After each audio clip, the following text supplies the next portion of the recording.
We have quorum. We have quorum.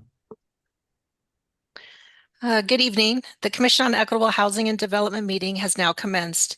It is February 5th at 4 p.m. This development meeting is now commenced. This is a virtual meeting. We ask that you mute until called upon to speak to avoid feedback and background noise. For those who have dialed in to unmute to speak, please dial *6 on your phone. Only use the chat function to request to speak. Also, to comply with the state open meeting law, attendance and votes will be done by way of roll call using audio. Neto, would you like to do roll call? Thank you. Maggie Amado Tejas, Present. Mindy Bernstein, absent. Vicky Casino, absent. Logan Havens. Present. Thank you, Logan. Serena Warake, I believe is absent. Lori Mazurbo. Present. Thank you. Ann Miskey. Present. Thank you. Robert Ojeda. Present. Tisha Tallman. Present. Alan Solat. Present. Thank you. Jim Toffel. Here. Thank you. Kenny Wong. Don't see Kenny. And Jay Young is absent. Ex officio members. Ann Shineka. I'm here. Mike Edmonds. Present. Thank you. Okay. Okay, you can move on. Very good. Now we'll approve the January minutes. You should have already received them. Are there any questions or comments before I move to approve? I move to approve. Do I hear a second? I'll Second. All those opposed or all those in favor say aye. Aye. Aye. Aye. Any oppose? Any abstentions? I abstain I- because I wasn't present for the meeting. Yeah, I need to abstain as well for not being present. Next agenda item is call to the audience. Call to the audience is limited to 3 minutes per speaker for a total of 10 minutes. All speakers must share their name to be recorded in the meeting minutes. The call to audience may not result in discussion with members of the commission. No legal action may take place during the call to the audience, and speakers may not be disruptive. The commission members may only respond to criticism and request that items be placed on a future agenda for discussion. Members of the audience may still participate on agenda items as per the bylaws of the commission. Are there any audience members who would like to be heard? I have a hand up. Shalini Herbin, if I pronounce that correctly. Okay, go ahead, Shalini. Can you hear me? Yes. Oh, perfect. Oh, I didn't hear you when you did the roll call, so I was concerned. I didn't hear my name when you did the roll call. Well, we're just a roll call for commission members. Oh, sorry. Okay. Sorry. Thank you. You have 3 minutes, Shalini. Oh, I'm presenting first? Oh, I didn't see that on the list. Okay. No. Shalini, who do you represent? Miracle Ridge. Okay, we're not doing presentations yet. Oh, okay. Bear with us. Thank you. Any audience members?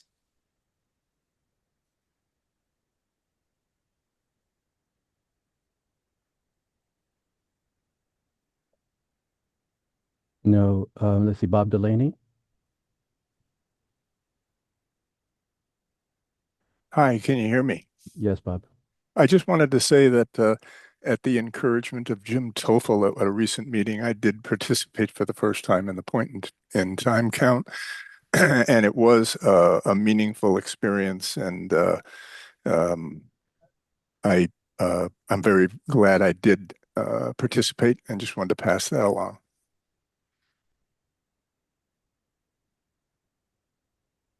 Thank you, Bob. Anyone else? Good job, Bob. Thanks.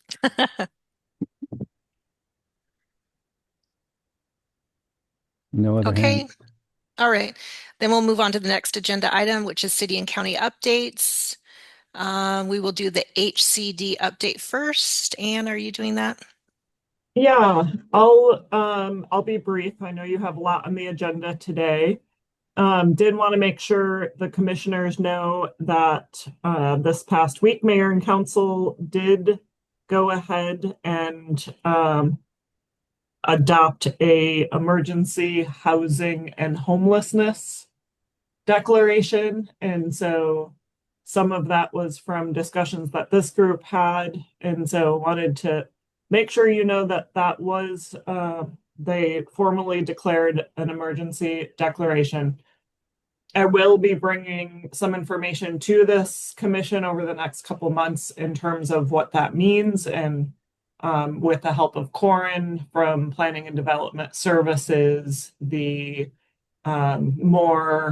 waivers and different types of accommodations that we will be making if folks want to set up either emergency shelters or safe outdoor sites such as Star Village or safe parking sites. So we'll bring more over the next couple months, but that was formally declared this week. The other thing, thank you, Bob, for the point and for volunteering for the point in time. I know a lot of people in this group volunteered, and I was a volunteer and really grateful for our continuum of care and TPCH for all the hard work that went into it.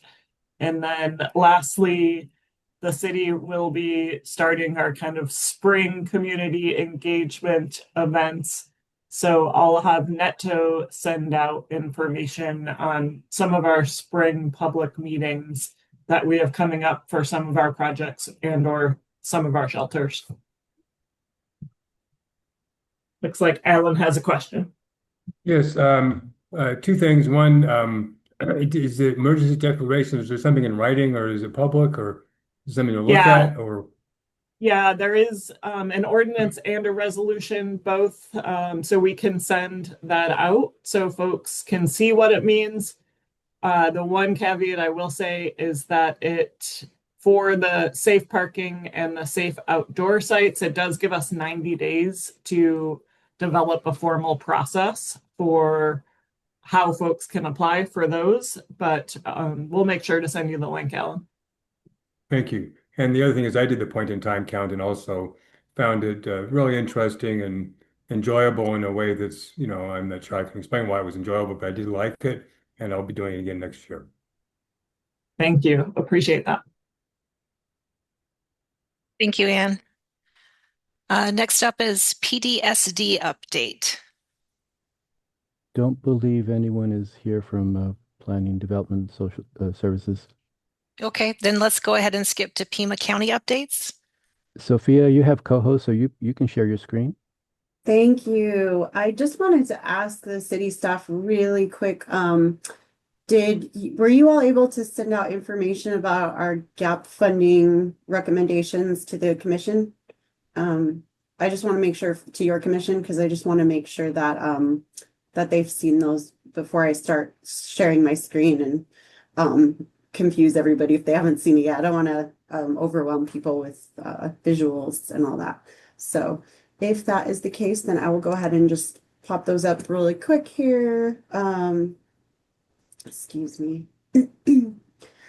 So we had our general fund,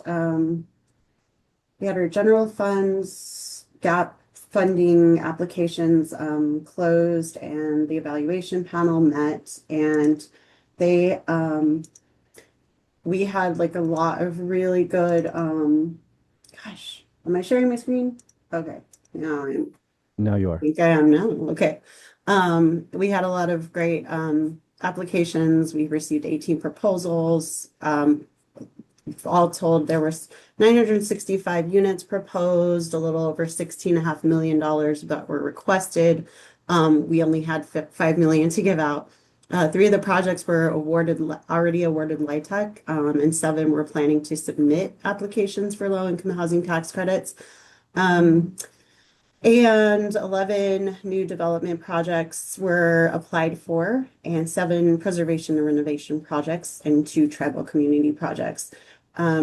We were obviously not able to award all of the projects. There were lots and lots of them, but I will show you the ones that the evaluation panel recommended. And there was 3 for the El Pueblo housing developments that were awarded. So that's Stone and Speedway, Mania Davis, and the Craycroft Towers and Lee Street duplexes.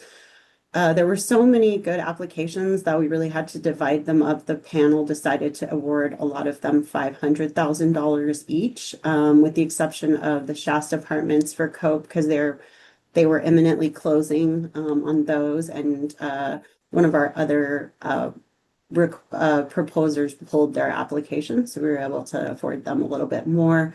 These were endorsed by our Affordable Housing Commission, and now they are going to go to the Board of Supervisors on their next meeting on the 17th of February.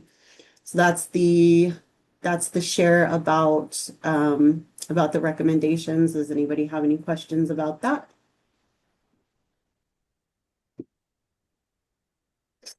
I don't know if I can see everybody, so I'm relying on. Oh, okay. So if there are no questions on that, I'm going to just grab my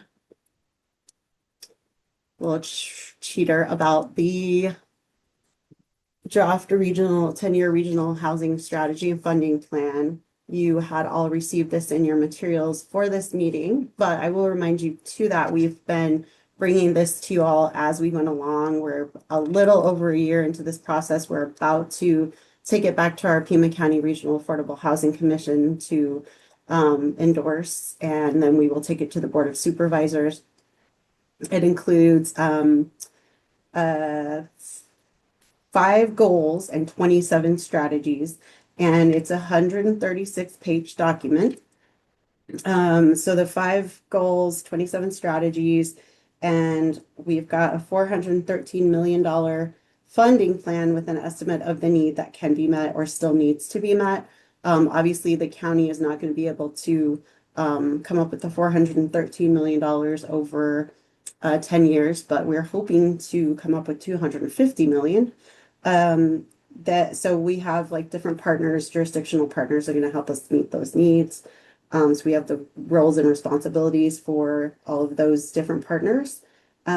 We are excited to have a community revitalization area that we're going to be adding to our plan, our strategy and funding plan. So it'll help with some unincorporated areas that the developers may be able to get LIHTC awards for in our county.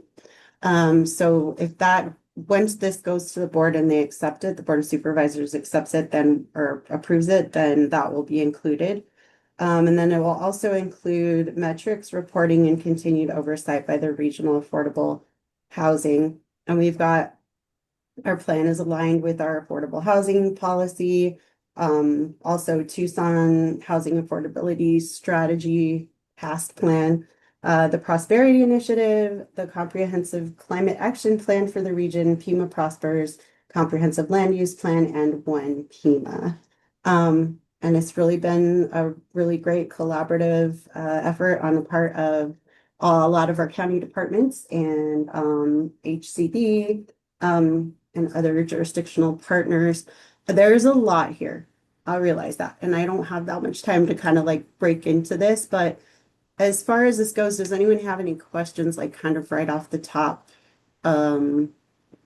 before I go?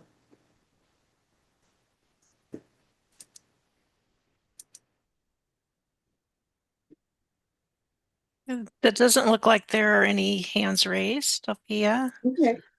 So with All that, we right. thank you very much. Thank you. Thanks for having me. Absolutely. Bye-bye. Tisha, PDSD Yep. Director Corin Manning is Great. an attendee. I can't make her a panelist, but she can make a presentation if she'd like to give an update. Okay, great. Corin, if you could give the PDSD update, that would be great. Yes, can you hear me? Yes. Okay, great. Well, sorry, I joined a little late. So Anne may have already given the update on the housing and homelessness emergency declaration. I think that's our main update. Was that already shared with the commission? She did. Yeah. Okay, great. Then I have nothing further to add. Okay, well, thank you, Corin. Thank you all. The next agenda item is the home gap funding scoring. And Andrew, it looks like Andrew with the HCD Community Development Administrator will reintroduce the home gap funding scoring process. 8 applicants for the home funding will present their proposals to the commission. Commissioners will score each applicant's proposal for project funding. So Andrew Paredes. Thank you. And good afternoon, folks. Hopefully you all are seeing my screen. Can I get a thumbs up if Yes. okay, Yes. great. Mhm. So by way of introduction, I'm Andrew Paredes. I am the Community Development Administrator here at the City of Tucson's Housing and Community Development Department. As Tisha indicated, this is the project impact presentation portion of our home gap funding RFP. First off, I'd like to ask if any commission members have a conflict of interest as it relates to the applicants you see below and this RFP.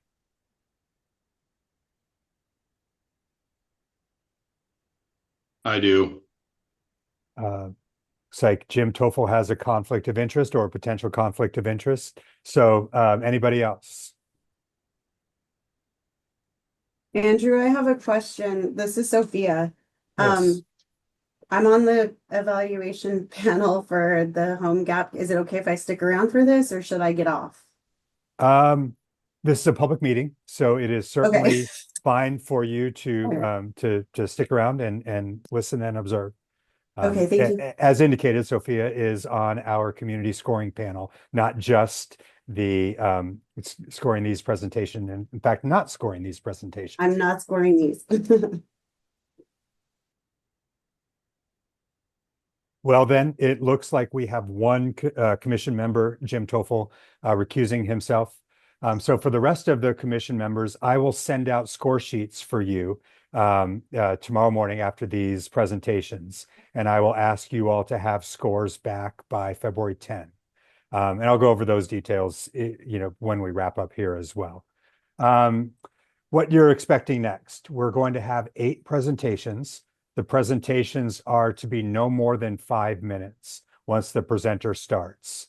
I will give a very, monotone 1 minute remaining warning in each presentation as they come up on the 1 minute mark, so folks know how to moderate their time accordingly.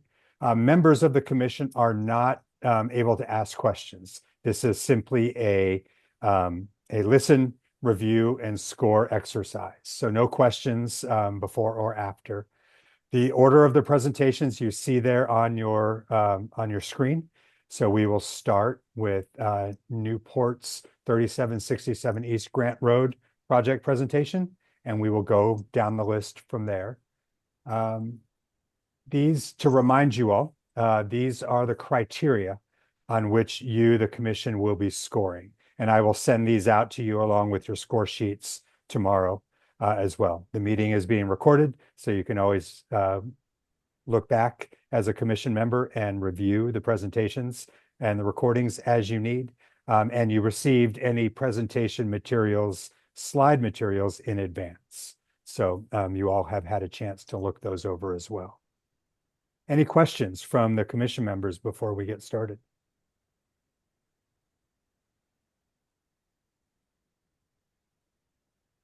Okay, I'm going to stop sharing now and invite our first presenter, Newport, for the 3767 East Grant Road project, to bring his or herself on and ask, would you like me to share your slides, or would you like to I would control like that to, yourself. I'd like to do that. Fair enough. Then we will take it away with Newport's presentation. And once you get started, I will start the timer. David, you can share screen. Thank you very much. So, good afternoon. My name is David Wall. I am the president of Newport SW. We are the developer of a proposed project at 3767 East Grant Road. This is just about a block and a half west of Alvernon. So it is located in the Grant Alvernon planning area, which is a community revitalization area for purposes of the 9% or of the qualified allocation plan. It is obviously, as you know, Grant Road is undergoing a major widening and improvement project right now. It will be done before our project is placed in service, which means that our residents will have exceptionally good access to transit, to shopping, to services. It is close to many grocery stores. It's close to an El Rio Health Center. It is not far from Tucson Medical Center, which is a major employer as defined in the qualified allocation plan. So it scores very well for the 9% competitive program. One thing you will have noticed that it was not included in the Pima County gap financing applications, and the reason for that is very simple.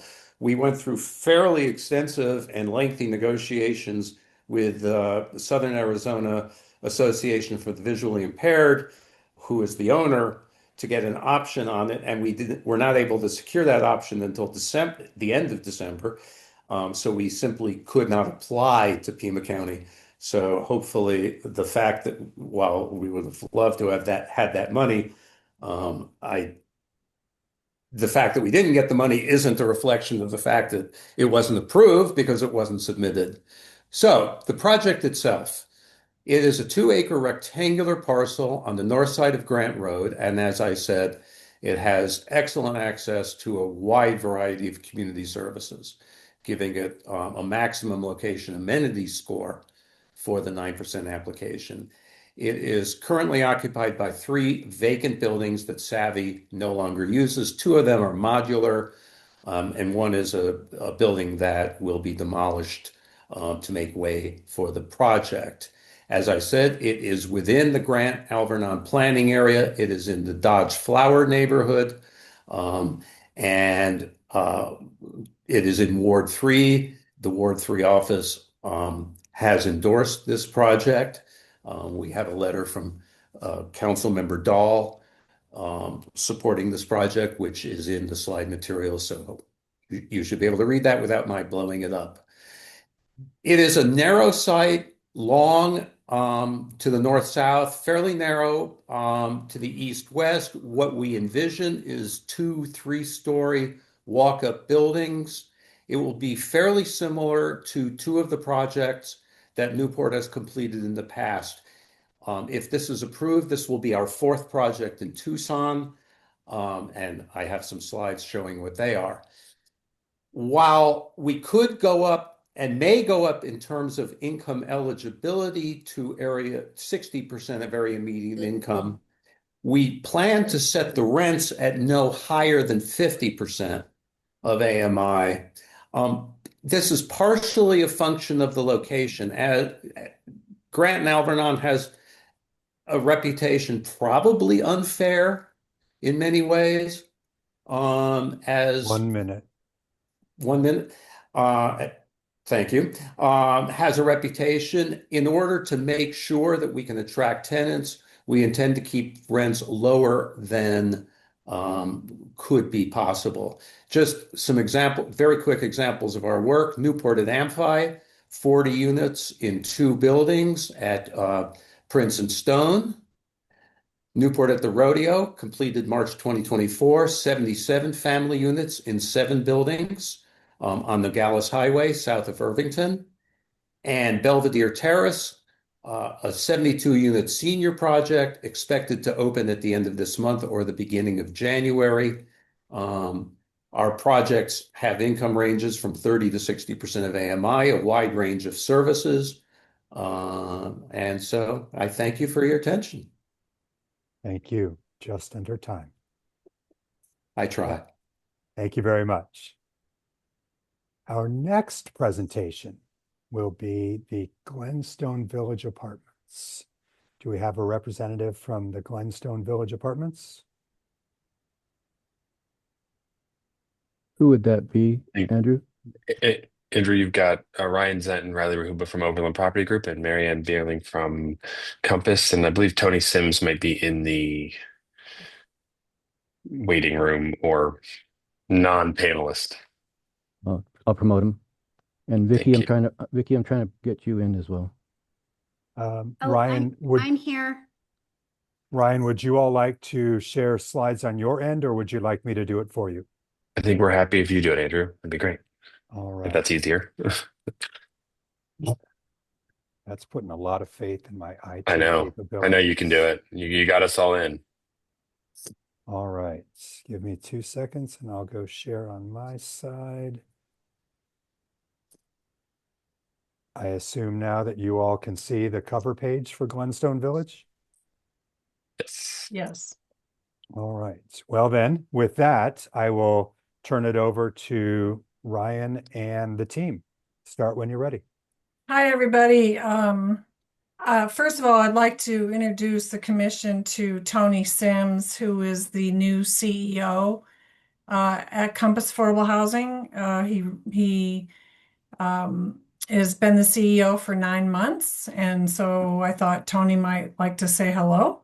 Thank you, Mary Ann, and thank you guys for the work that the city is doing in Tucson. And as we all know, Tucson grapples with affordability. And so one of the things that we're committed to is ensuring that the current properties that we have are not just livable, but places that help people thrive. So Mary Ann she spent the last 20 years working on this, so I'll turn it back over to her. So the feeling is that, being able to rehab an existing multifamily housing affordable project is a good social, economic and community investment. So I will introduce you to the rest of the team as I go through this, but I have the fortunate opportunity of being able to work with Compass on the redevelopment and rehab of Glenstone Village. It was formerly Vita Serena Apartments. I was hired to get this tax credit project off the ground in 2008. It had substantial rehab, and for that time, it included, state-of-the-art equipment, heating and cooling, and energy efficiencies. However, they're obsolete now and they're failing, and it's costing a bit of money and really affecting the cash flow because the rents are kept low and we don't charge utilities, so no one has to make a decision on whether or not to pay rent or utilities.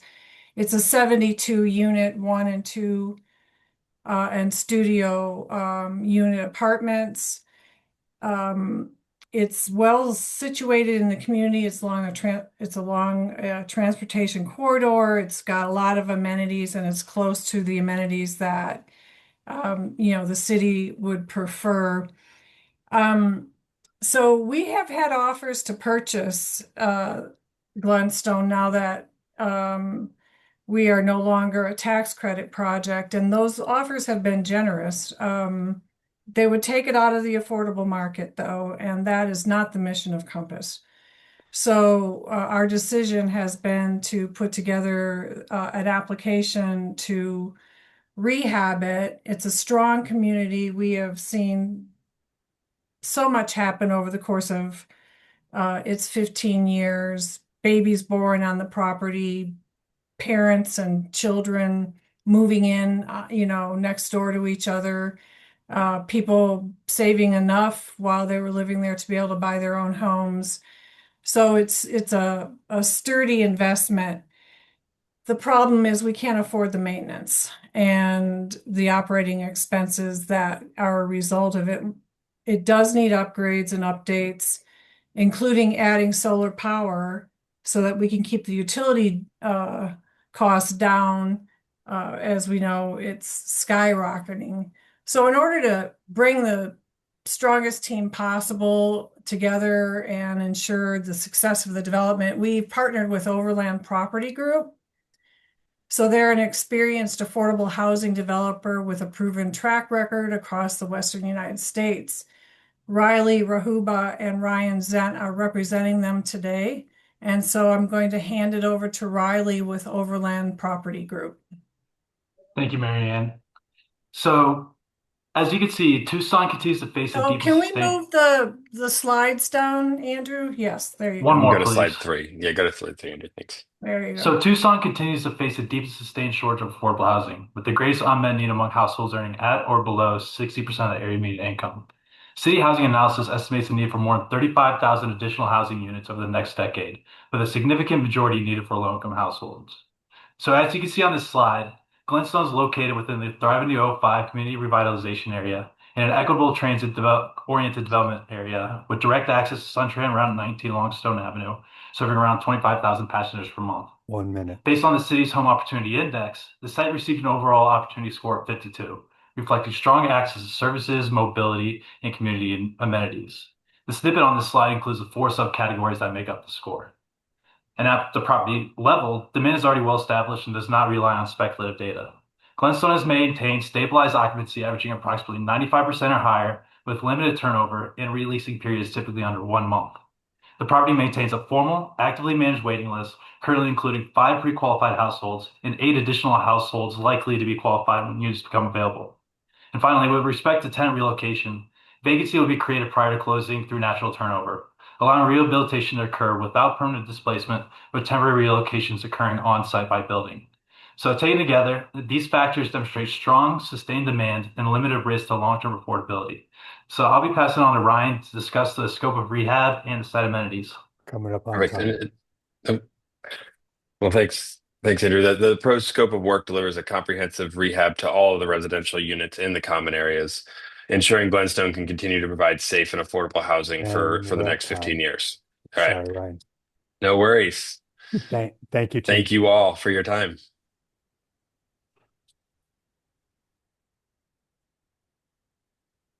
All right. Thank you. Next presentation we have will be from Mercy Housing. Do we have representatives from Mercy? And who would those be? Looks like Kuehl Brown. Let me give a. Thanks, Ernesto, and thanks, folks. I realize now that you may not all be populated as panelists up front, so bear with us. I appreciate that. Hi, can you guys hear me? Yes. Perfect. I'm not seeing how to turn my video on, or I would, but oh, sorry, let me. Bottom left. He's not a panelist yet. He should be in now.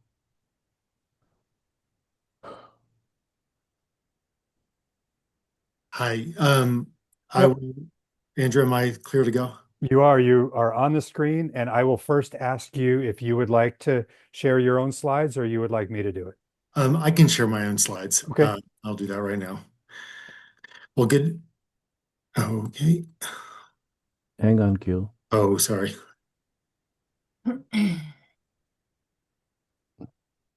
Okay, you should be good to go. Okay, thank you.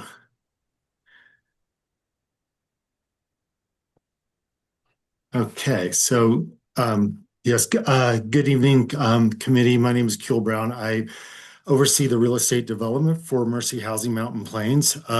Mercy Housing Mountain Plains is a 501c3. We have been, oops, excuse me, let me get down to our mission here. We have been developing housing for the last 40 plus years. Nationally, we are located in Denver, Colorado, but have a strong presence in Arizona. Our mission is to create stable, vibrant, and healthy communities by developing and operating affordable and program-rich housing. We operate currently in about 8 states, in the Mountain West mainly, and as part of the Plains. And we serve both families, seniors, and folks with special needs and permanently supportive housing. We've been 40 years strong in Arizona. The majority of our work has been in Maricopa County, but we do have a asset in Tucson, Arizona, which we're very proud of. It is the Western Winds Apartments that is located in North Tucson. One of the great things that sets Mercy apart are the resident services that we provide at all of our properties. We do wraparound case management and behavioral supports for the families and the seniors that we serve. A lot of the family properties we have also have out of school time supports for working families, financial stability and literacy, credit enhancement through positive pay is another program that we're rolling out. All of these services would be embedded in the Liberal Loss family flats that we're going to be looking at now. So up in front of us is a proposal for Limberlost Family Flats. Our proposed project would deliver 75 new affordable housing development opportunities and homes in the North Tucson region. We're also in a BRT terminus and an overlay for a priority for the ETOD area in the city of Tucson. We're approximately half a mile from the Tohono-Tahiti Transit Center and along the new BRT route, as I mentioned before, a very transit-rich and walkable neighborhood. The site we're looking at is 4 acres at the northeast corner of Limberlost and North Thurston. It is a larger site of 4 acres, of which the current proposal would take up the northern half of roughly 2 acres. Phase 2 would likely be some mixture of either future affordable housing or homeownership opportunities in a mixed campus setting. We're offering approximately 50% averaged AMI. We will also be, through the 9% application, offering up to 15% of our units would be available for City of Tucson, Section 8 waitlisted families that would like priority here. So we're really trying to hit a wide variety of income being served. 1, 2, and 3 bedrooms would be provided and likely in a 4-story elevator served development. As I mentioned, we would have a lot of project amenities on site, a children's play area. We would have a community room, fitness center, and other typical community amenities that we always put in our new developments, as well as the walkability of the entire area itself. So right now, we're really looking at 68% of our funding stack coming from the 9% area.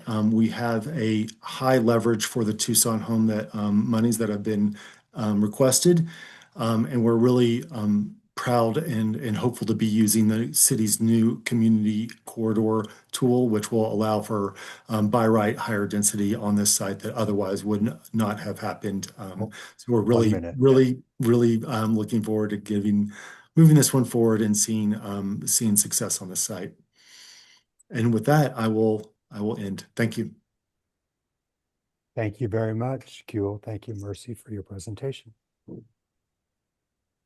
Ernesto, the next project and presenter is Miracle Ridge. I believe that is Shalini Hirban. I hope I said that correctly. Shalini, do you want to present your slides or do you want Andrew to present your slides? No, I can present if I can figure it out. So I have a join as panelist or stay as attendee. I'm trying to make you a panelist. Yeah, you should be a panelist. And I'll give you co-host. Wait a minute.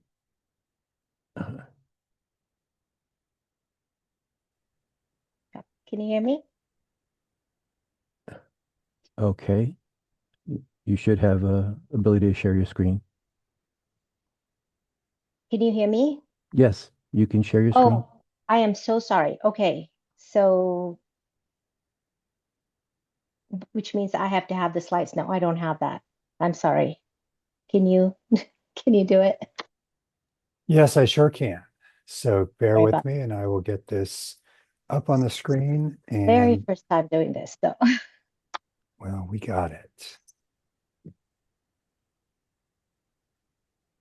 All right, so hopefully now the screen, you'll see yes. the Miracle Ridge Sober Living Yes. cover slide.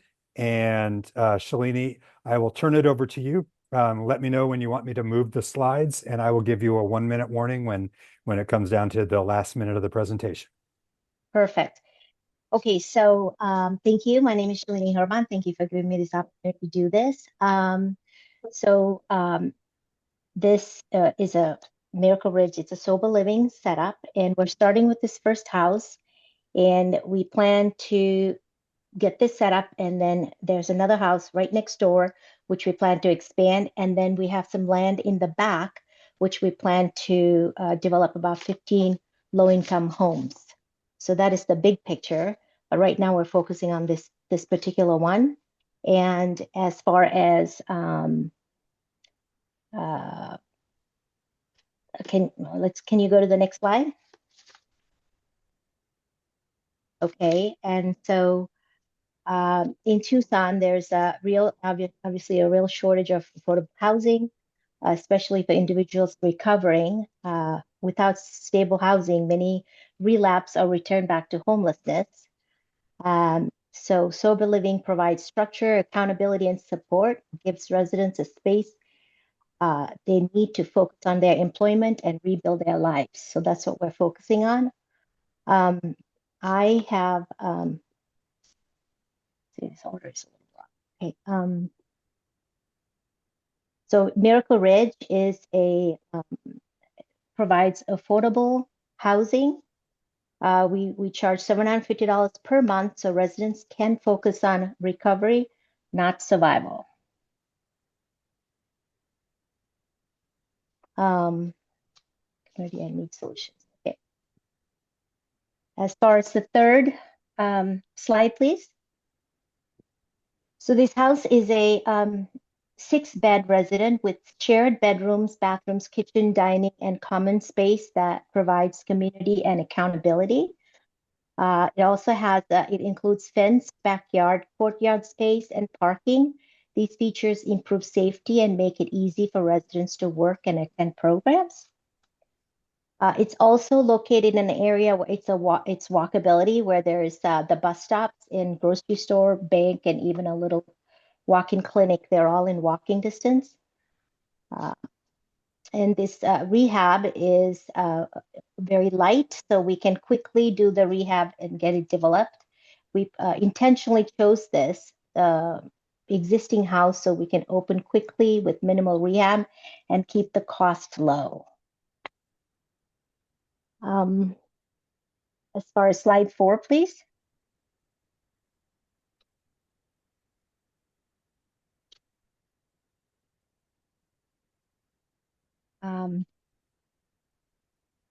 Our biggest strength that we have is experience. My husband and I, we've owned and operated 2 assisted living homes for more than 7 years, managing, staffing, inspections, compliance, and budgeting every day.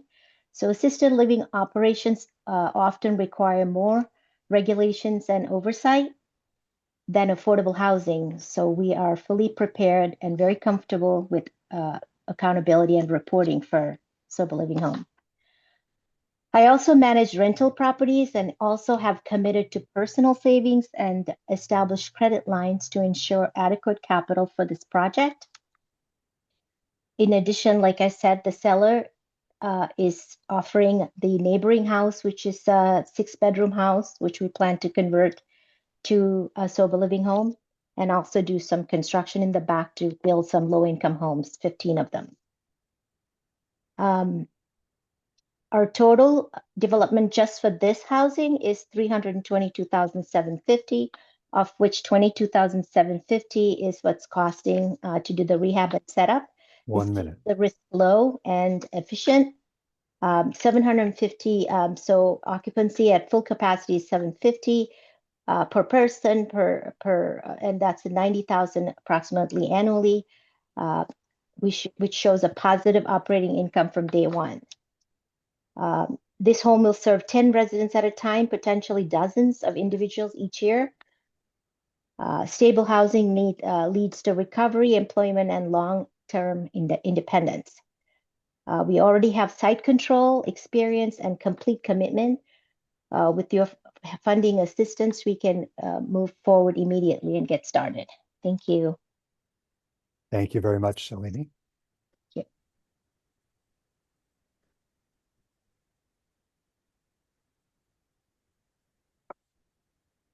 Our next presentation will be for Stone Commons. Yes, Reed Butler here. And let me see if I can get this on the screen, please. Hang on, Mr. Butler. Thank you. Okay, you should have the ability now. Let's see.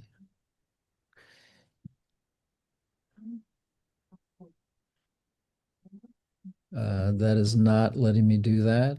Let's try a different way. You do have co-host ability. No, that's not letting me do that either. If you don't mind, if you could find our presentation and we're I'm only going happy to show to do two that. slides. Thank you very much. Yeah. Please, prompt me when you'd like me to change. I'll try to be intuitive as I did with Shalini, but please let me know when I need to move it for you, Reed. Thank you very, very much. Again, Reed Butler, I'm the owner of Butler Housing Company, and my partner in this project is a company called Resource Housing Group out of Atlanta. Sam Coates and Jennifer Lynch are attending.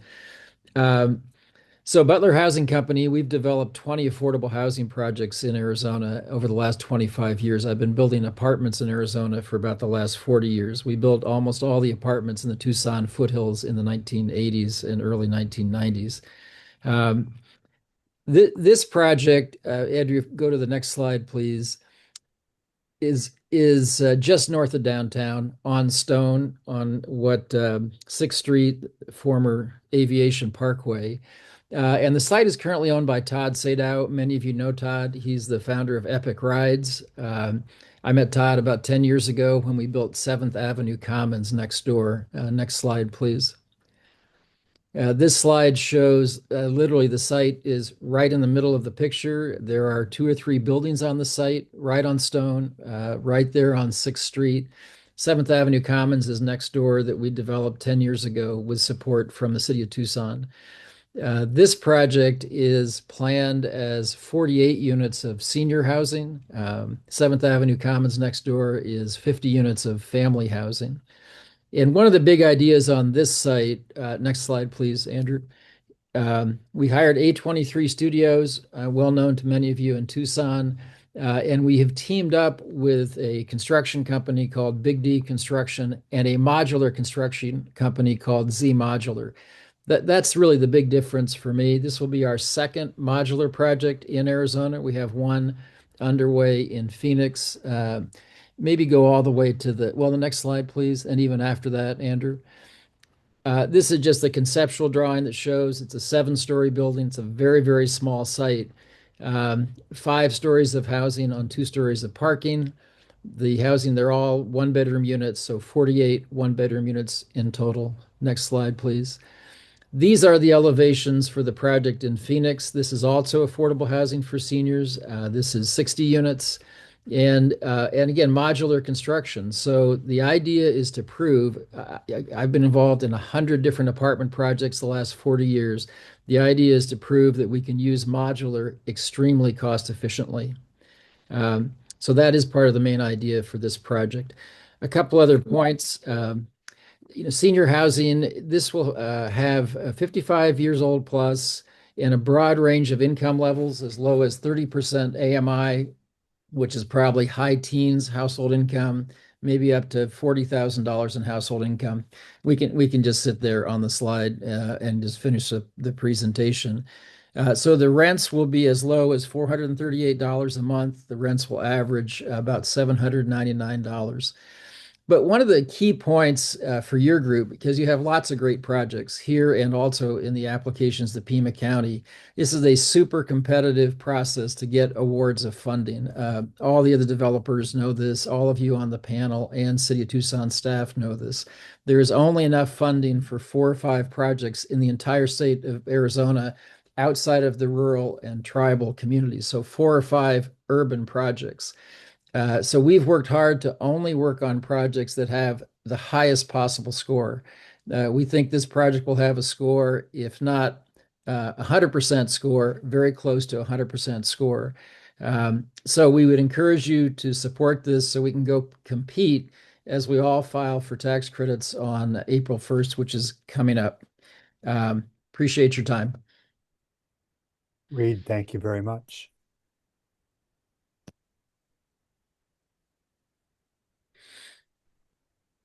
All right. Next project up, Ernesto, is Drexel Commons. Hello. Can you hear me? Yes, we have Nathan. Perfect. Yes, I'm here with Spire. Nathan, you have a co-host ability. Perfect. Can I see my screen? Yes. Perfect. Awesome.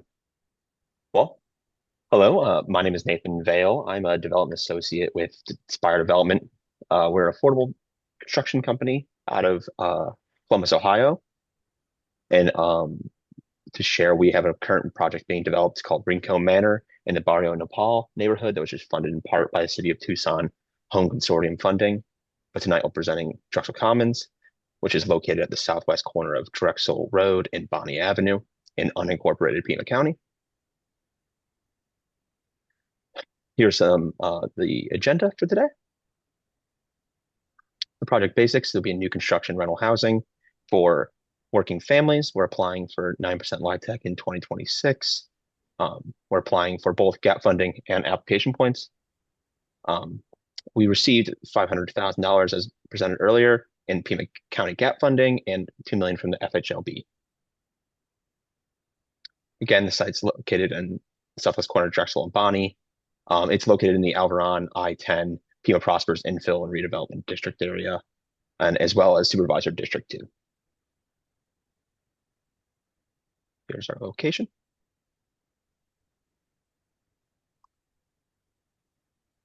The project will be 72 units, 28 one-bedrooms, 28 two-bedrooms, and 16 three-bedroom units. The AMIs will range from 30 to 60% AMI.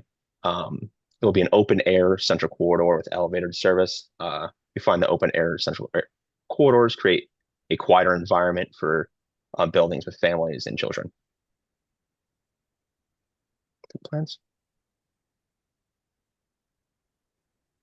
The amenities, we have 5% that was Section 504 accessibility and 2% for the sensory impaired.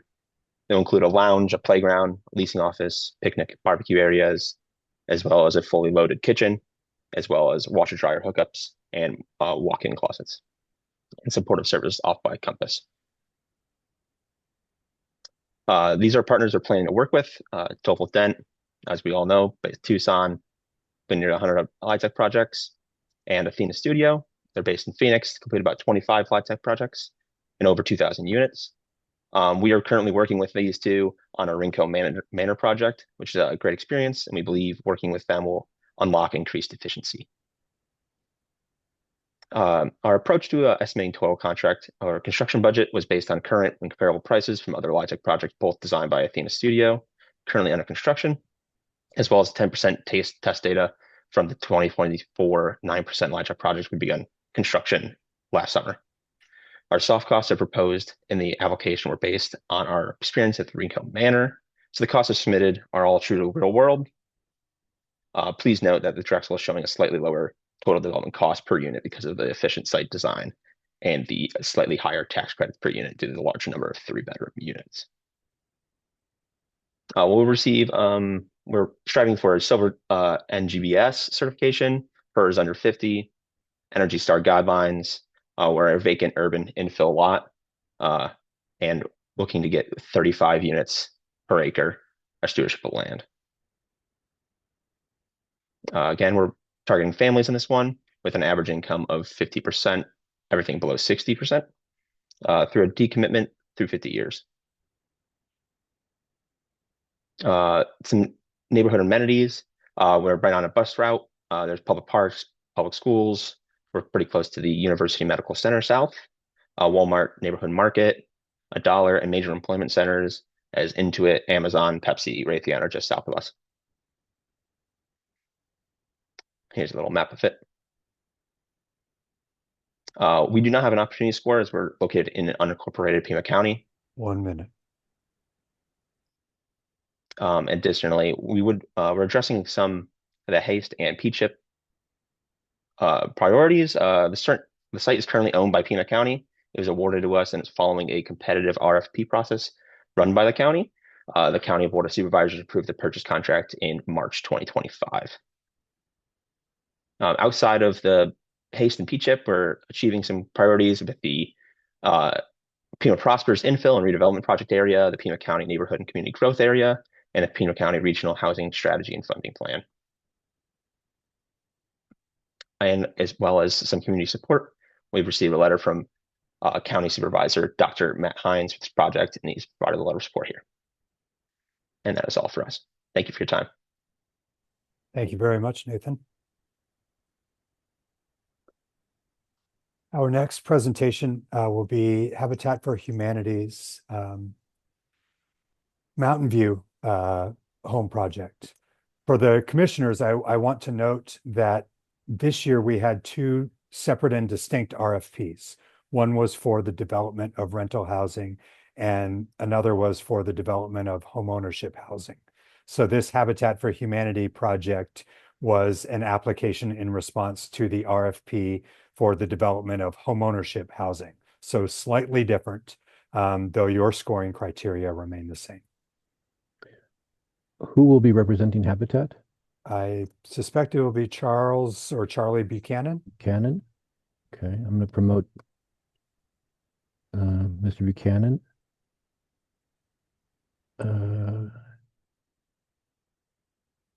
Let's see. Mr. Buchanan, do you want co-hosting? Do you want to do your slides or do you want Andrew to do your slides? Apologize, I was having trouble with controls there. I can do the slides, would be great. That way I don't have to bother Andrew. Oh, no, you're not bothering him. All right, you should have that ability now.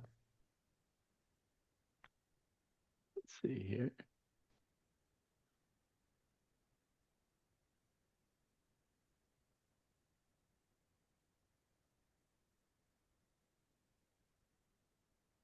Okay, hopefully you can see okay. We can. Perfect. Well, commissioners and staff and peers, thanks for the opportunity to be here. My name is Charlie Buchanan. I'm the CEO of Habitat for Humanity Tucson. Habitat Tucson has been a leader in affordable housing for just 45 years, built over 500 homes in partnership with a local community. And we're proud of the partnership we've held with the city of Tucson and Pima County and delivery of this critical mission. Who we serve, our target population. Sorry, the controls here are not working.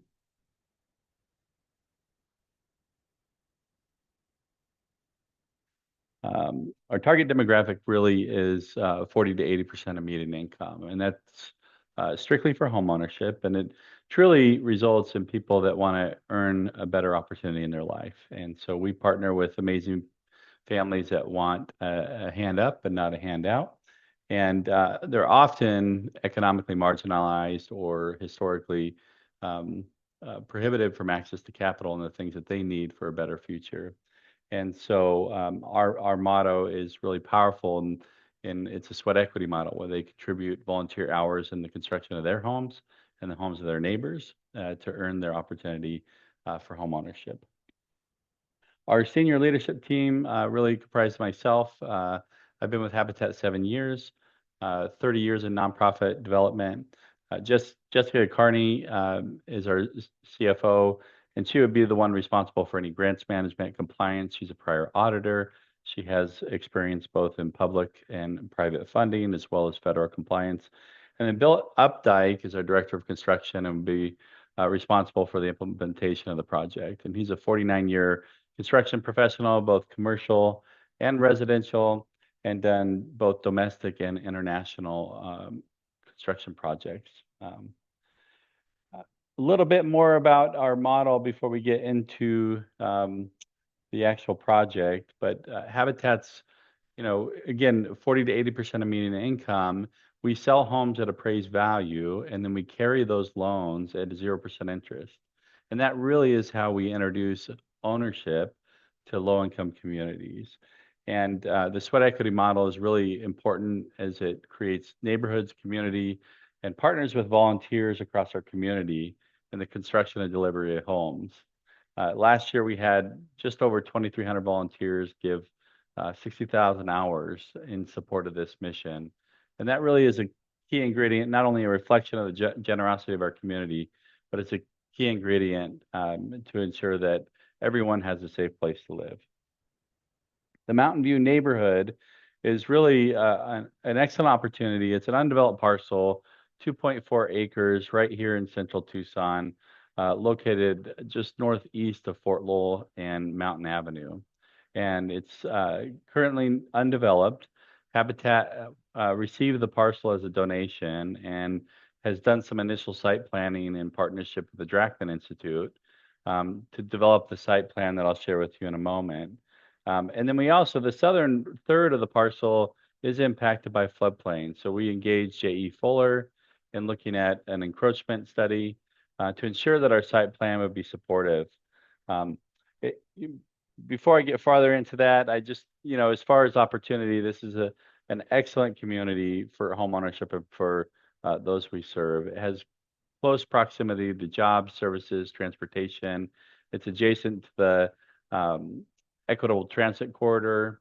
There's a bus stop within a quarter of a mile, but really it's central location and something that we view as a great place for people to build families in their futures. This is the initial site plan that we have established here. We are looking at revisiting this plan just for the sake of efficiencies, as well as to see what opportunities present in the recently adopted middle housing opportunity passed by the city of Tucson. Our development budget is really a reflection of our historical costs, as well as those that, the efficiencies we've received through volunteer support. This funding is really critical because of our model. We don't recapture funding, and so we rely on both public and private support to pursue this real vital mission. So we appreciate the opportunity, the investment in homes and opportunity, and we hope to have the opportunity to partner further with you. Thank you, Charlie.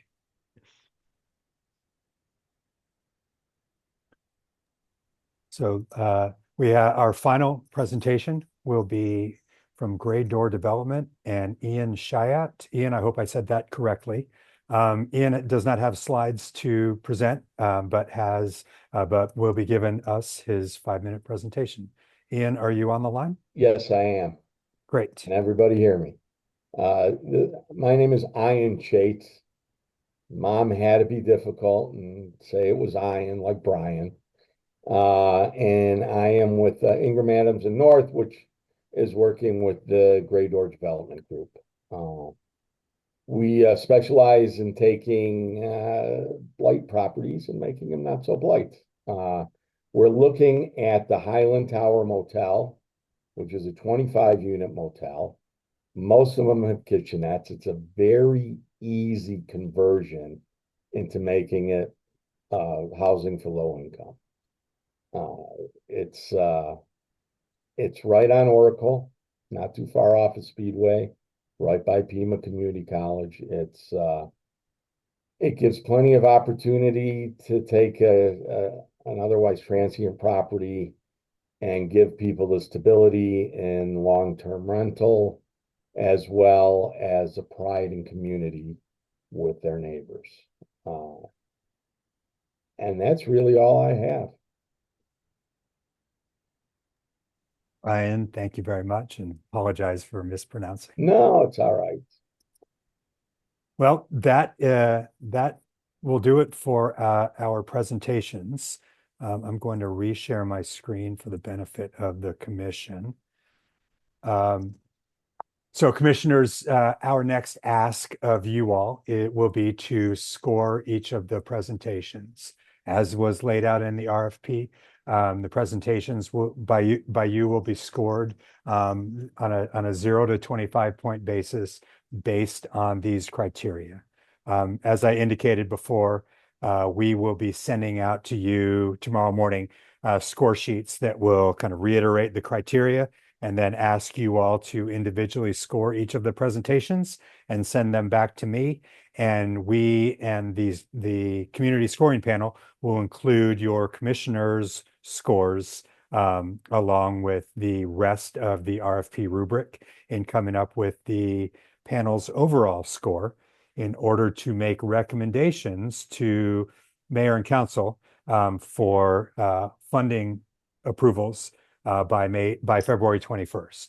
So similar to the story you heard from Pima County, staff will make recommendations to mayor and council by February 21st that will then officially be voted on by mayor and council at their second March meeting, I believe March 17th. So commissioners, do you have any questions for me or for staff as it relates to process? Any questions, commissioners?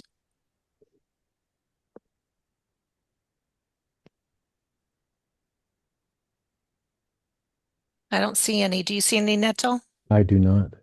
Okay, with that, thank you so much, Andrew, for your time. Appreciate Thank you it. all. The next agenda item is tenants' rights to counsel.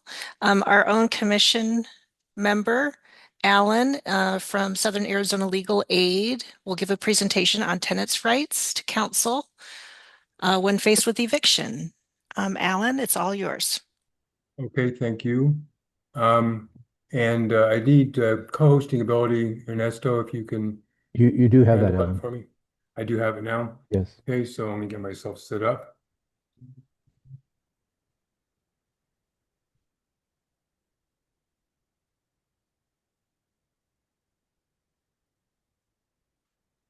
Hang on, sorry. There it goes. Okay. Let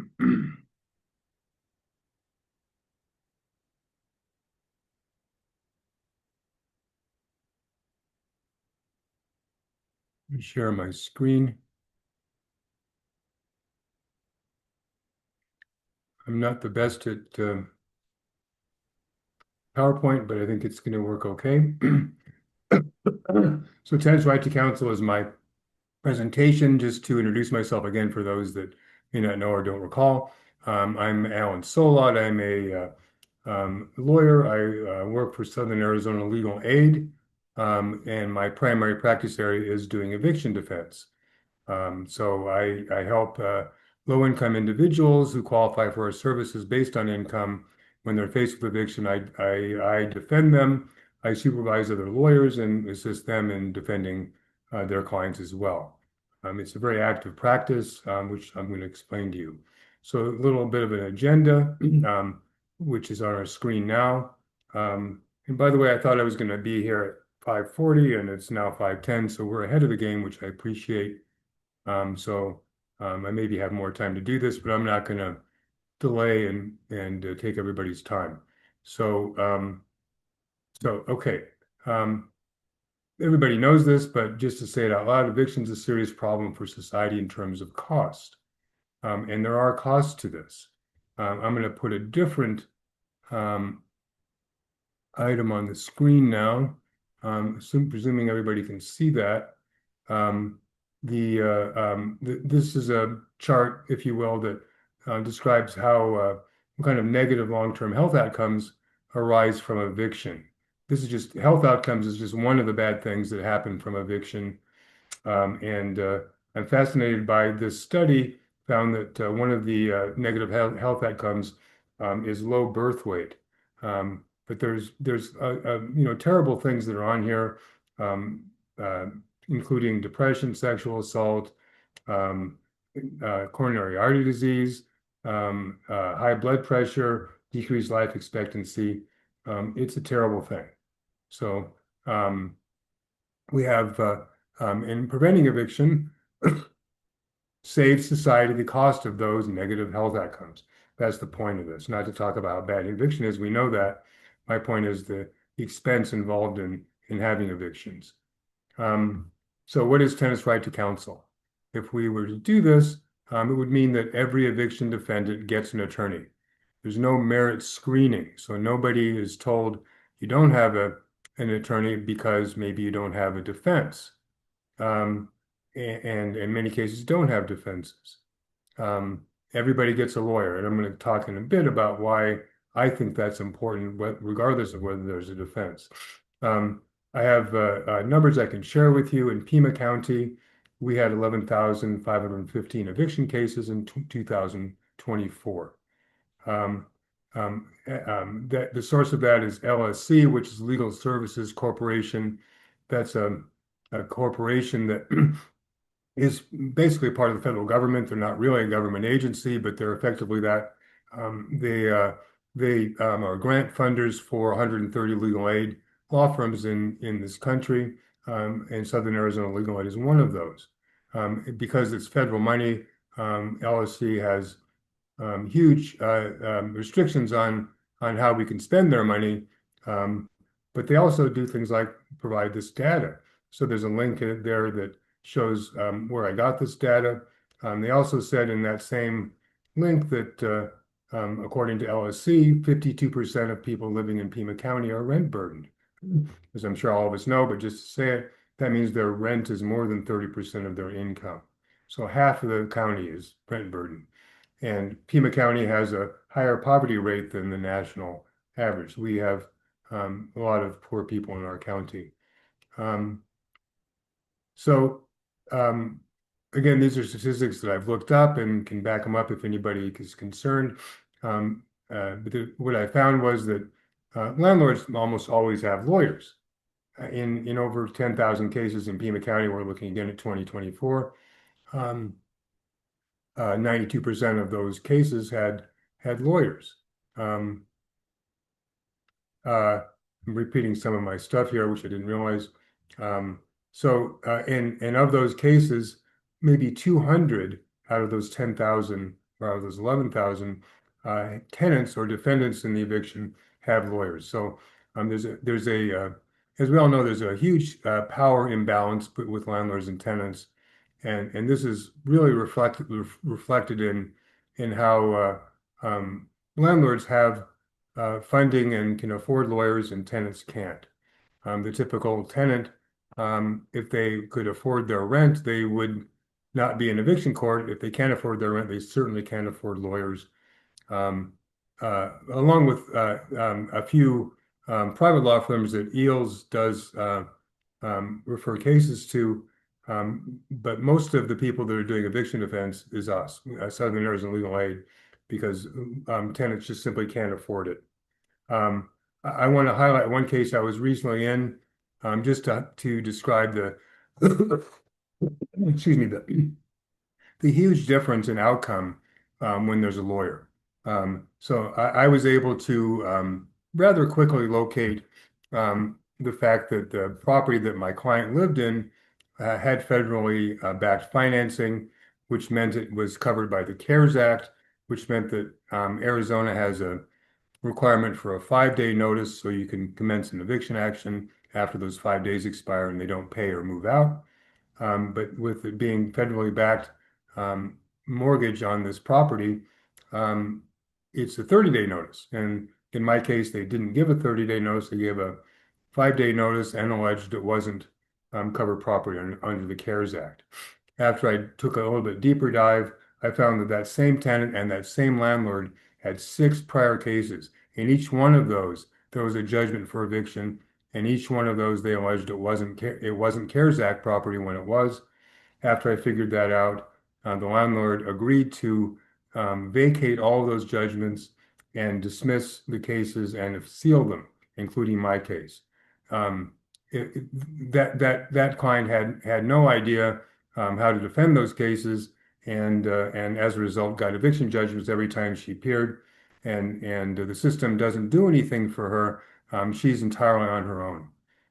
So yeah, that's a pretty dramatic one, but I can tell you, I can give you example after example. It's clear the outcome is different with lawyers. Um, and uh, and just as a sideline, this isn't really anything to do with tenants' right to counsel. Legal Aid, my law firm, with me involved in it, did get a ruling from Superior Court that the CARES Act does apply, and we see 30-day notices all the time as a result. Nobody can move out in 5 days or pay. It seems to us 2 weeks is a minimum time for notice. So you get another paycheck in between at least. 30-day notice is very common in many parts of the country, and so we have that in Pima County when it's CARES Act property. Um, okay, so this is what I was referring to earlier, why I think that even if there is no defense, why we want to have a lawyer. First of all, let me define why there might not be a defense. Arizona law, I think this is common in all of our states. If a tenant doesn't pay their rent, and the landlord follows what's required to get an eviction judgment, the tenant will be evicted. Um, and it's our system elevates the right of the landlord to be paid over the right of the tenant to be housed. That's just how it works. So when they're evicted, many tenants really just don't understand what's going on, and they think that they'll get in front of the judge and tell them their story, why they can't pay, their job loss, illness, something terrible happened to them. They spent their money on something else, which might be a mistake, but they did. None of that's a defense to an eviction case. None of that's a defense. And the judge won't even listen to it. I've been in many hearings when I'm not representing somebody and they start talking about why they're behind, and the judge says, no, I can't do anything with that. So defenses are hard to come by, but the lawyers, there's maybe 4 or 5 law firms in Arizona that do eviction cases for landlords. They and it's a volume practice.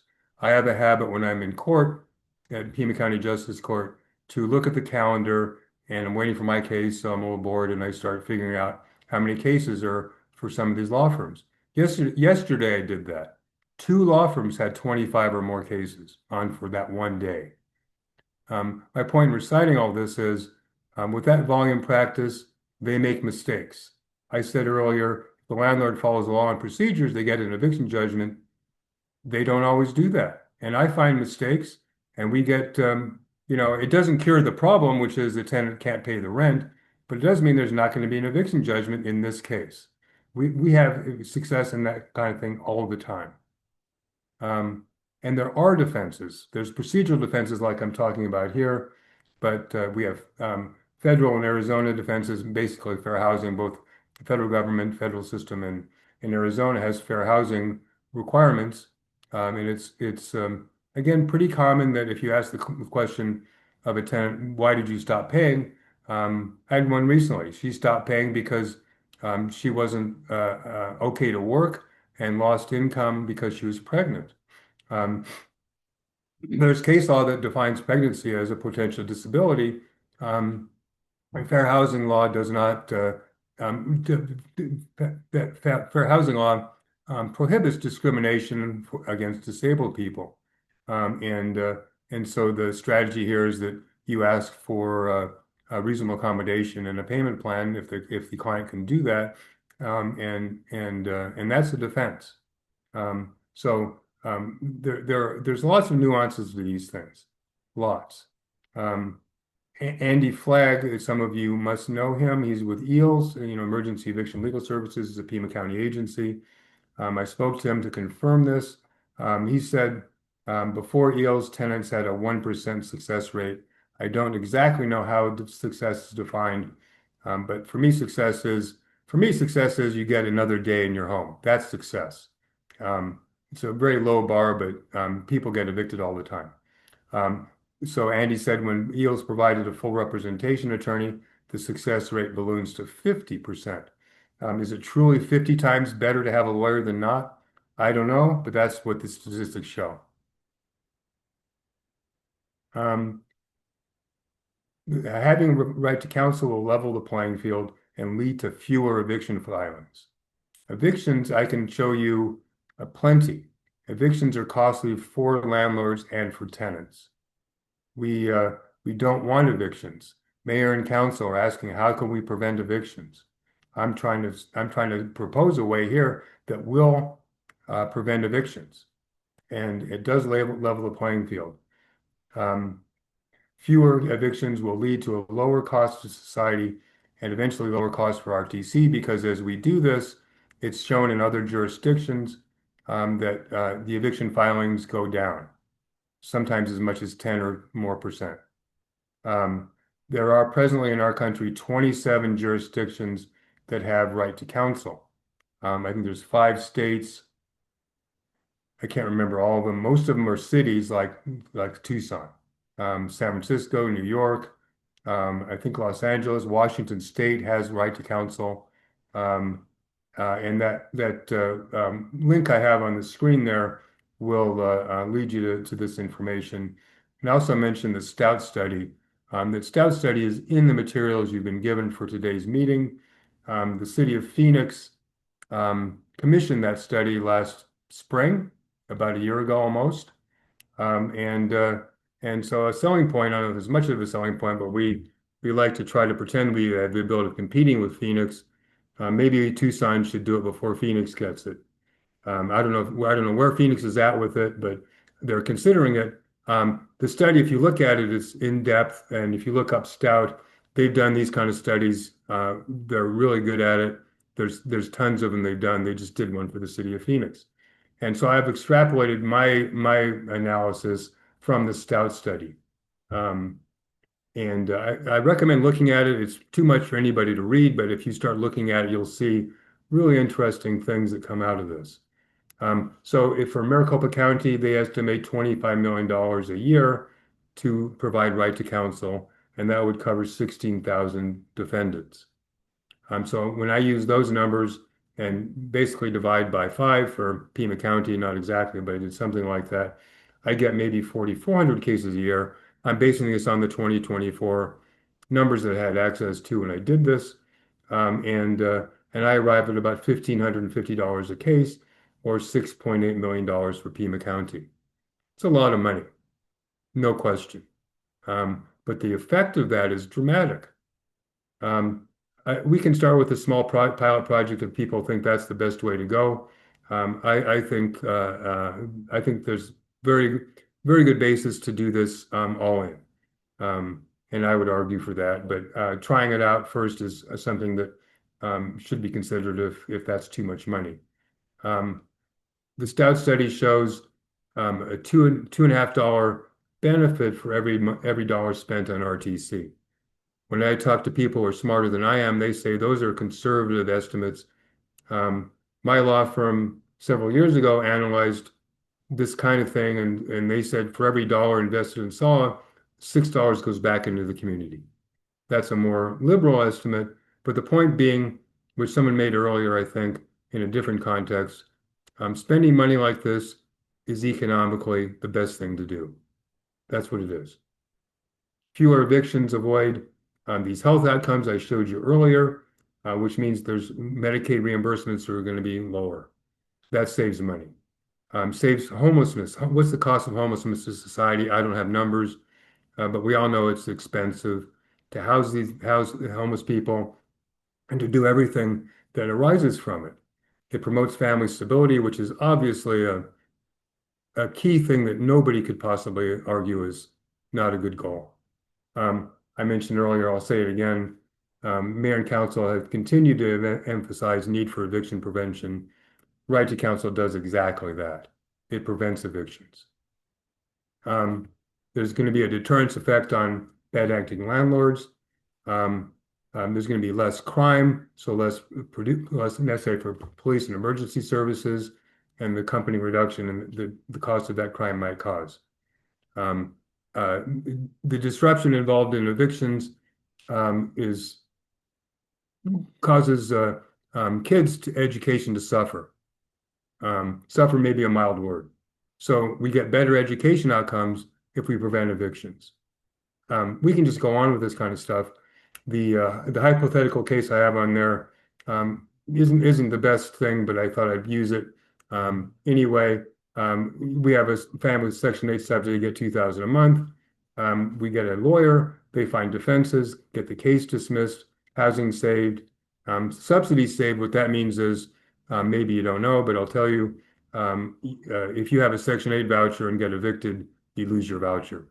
It's a huge blow to lose your housing, but worse is that voucher is almost valueless. So in my example, that's an annual savings of $24,000. And it avoids the education and work disruption, trauma. It's definitely trauma involved in eviction. It's horrible. It's just horrible. And they have stable housing. It's a result everybody wants. So that is my presentation. What I'm asking the commission to do is vote to recommend the city to mayor and council work on getting right to council as something that Tucson has. That's what I'm asking for. Thank you, Alan. We'll take any questions, but I do have a question for Ann Chineka if she's still on. Are you still on, Ann? As it relates to this proposal. I am. Oh, great. With the emergency declaration, did mayor and council consider any type of relief in regards to eviction prevention? And if not, is that something that the resolution would allow to bring up as some sort of temporary response? If not, if not a permanent solution immediately, maybe a emergency temporary position.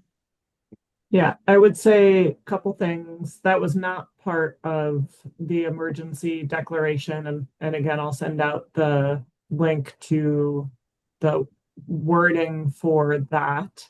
And as the advisory group, you always are recommended, or you always are welcome to send recommendations to mayor and council. So I would say you can always, based on what you feel like is best practices in your hearing, your role is to advise them. And then I do believe we're still trying to set up those meetings. So that might be an opportunity to mention it to them too. Great. So Alan, I would suggest that maybe, and I don't know that this isn't the emergency declaration isn't subsidized, right, Ann? So there's no funding attached to it. So I think it wouldn't be an ask to temporarily make sure that this is funded during the emergency, but maybe we can make some sort of eviction prevention ask in this emergency time. And maybe that's something we can mull over and perhaps put on an agenda for next time. I know we're going to review agenda tomorrow for the next meeting. Is that something you're interested in, Alan, in addition to taking a vote right now on a permanent solution? Yes. Yeah, I want to see this thing move forward in whatever form or fashion that happens will make me happy. The goal of having this in Tucson seems one very difficult to achieve, especially with the kind of numbers we're looking at. But I don't want to not try I don't want to not try. Another thing I meant to mention, and I obviously forgot, we have when I was talking to Andy Flagg, he raised this and I already knew it. We have Pima County and Tucson as separate government agencies or government jurisdictions. And this is a Pima County issue, not a city of Tucson issue. And so I don't know, I don't have an answer to that. I just am aware that that's an issue is the vast majority of evictions are city of Tucson, but Pima County is city of Tucson. The YILS program is a county program. So I don't have any position on how I do that because I have no idea. But I just want this to be. Maybe, Alan, another thing that should be considered is maybe the Pima County Housing Commission meeting might be something that we want to address them with. So Sure. Alan is okay. So Alan's asking for a vote on us making a recommendation to somehow put forth in the future this proposal for mayor and council to consider tenant right to counsel. And then I think we should also vote on maybe Alan, you can go to a future meeting. There's one on Friday, February 20th, Pima County Housing Commission. Neto, maybe you can get some contact information to Alan for that Housing Commission. And if it's probably too late to get on the agenda for February 20th, but maybe Alan, if you talk to the Housing Commission and get on their agenda for the next, noticed available Absolutely. meeting. I'd be eager for that. That sounds good. So do we have a motion to vote on advising to mayor and council to take a look at right to council? And then Alan can be our spokesperson to mayor and council on further information. I would assume if they're interested in this at all, that I would go to a meeting and council meeting and do what I just did. Mm-hmm. Any thoughts? Jim, you just turned your camera on. Yeah, I'll go ahead and make a motion. Okay, any second? This is Vicky. I'll second. Very good. All those in favor say aye. Aye. Aye. Aye. Aye. Any nays? Any abstentions? Very good. Then Neto, if you could assist Alan and also getting in contact with, I don't know, should they go through you, Anne, or Yeah, if how Alan does wants this to address? recommendation take place?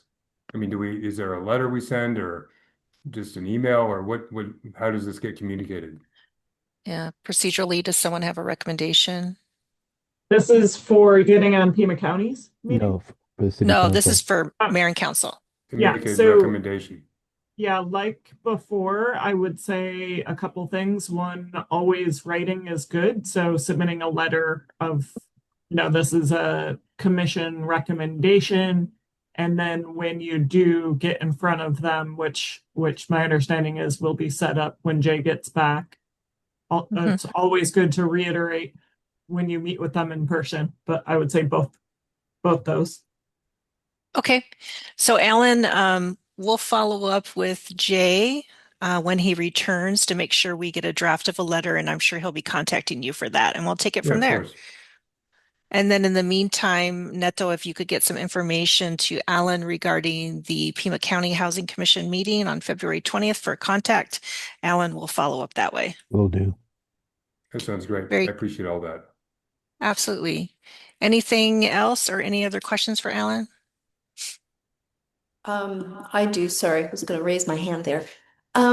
Just curious, because I've worked with other jurisdictions around this kind of thing, and they've also, other communities have put forward new regulations, recommendations for eviction. So besides the right to counsel, are you aware of other areas that could have some changes to the rules that would make it more equitable for tenants?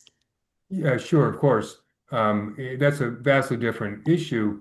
Right. But the eviction process we have in our state is state statutes, and to make changes in those requires legislation and signature by a governor. So like the 5-day notice of eviction, if you could make that 14 days, that would be a marvelous thing, even though 14 days is a short time period. But at least, again, theoretically, another paycheck cycle happens. That requires the state legislature to amend the statute. Last year, in last year's legislative session, I don't know the numbers, but it took maybe 1 page plus a line or two on the next page of legislative proposals that were all made by Democratic legislators to make changes to the state law and landlord-tenant issues. One of those was discussed in committee and didn't get out of committee. The rest of them weren't even discussed. Okay. I wasn't sure where the line was, but thank you. I appreciate that. Okay, thank you, Alan. The next agenda item are just some announcements, and I don't think we've had an opportunity yet to talk about all of the subcommittee meetings. Did we do that last week, Jim? Were you present? I know you had like part of the meeting. I was there for a little bit, but I I don't know that we did. I wasn't there for that portion. No, we didn't. Ben saying no. Yep. Okay. So I'm going to go ahead and read off the next meeting. But again, I know for Housing First in particular, since it's no longer a federal priority, that we might not be meeting on Housing First until we figure out some name changes and or agenda changes. So affordable housing is Wednesday, February 18, 4 to 6. Equitable housing strategies, Thursday, February 19, 1 to 2:30 p.m. Housing First is Tuesday, February 24, 4 to 5:30 p.m.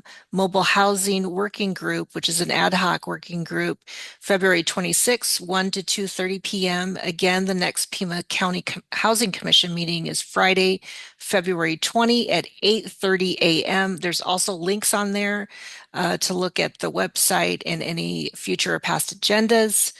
Our next commission meeting is when, Neto? I Let me see. let me jump Uh-huh. in, and I'm going to upend everything you just said. Okay. So you beat me to this. Okay. Let's start off with the next commission meeting. Staff is requesting that the commission move its meeting on March 5th. Staff will be busy at a South 10th community meeting.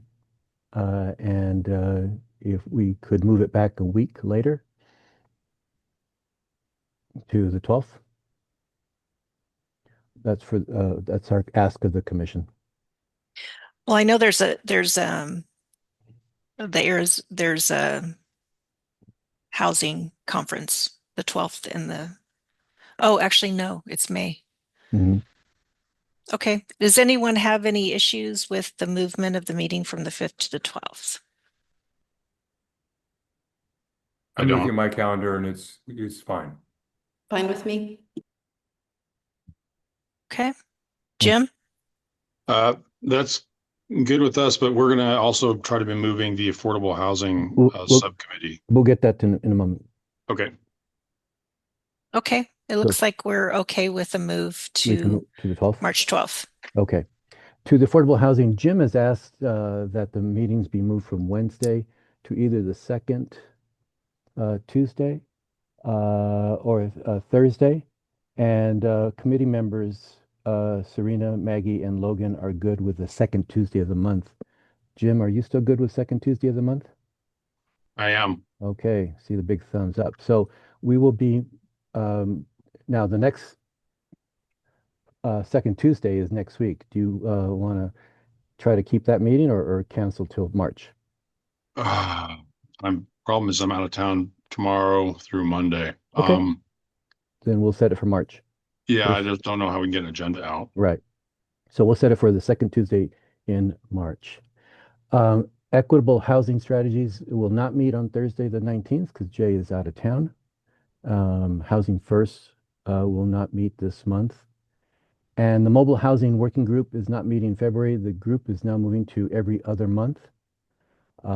It's going to reorganize as Ray, who has stepped down from the commission, will continue to be involved, but likely not to be the coordinator. But we're working on that. So all in all, the subcommittees are canceled for this month. And again, just to reiterate, the next full commission meeting is March 12th. How's that?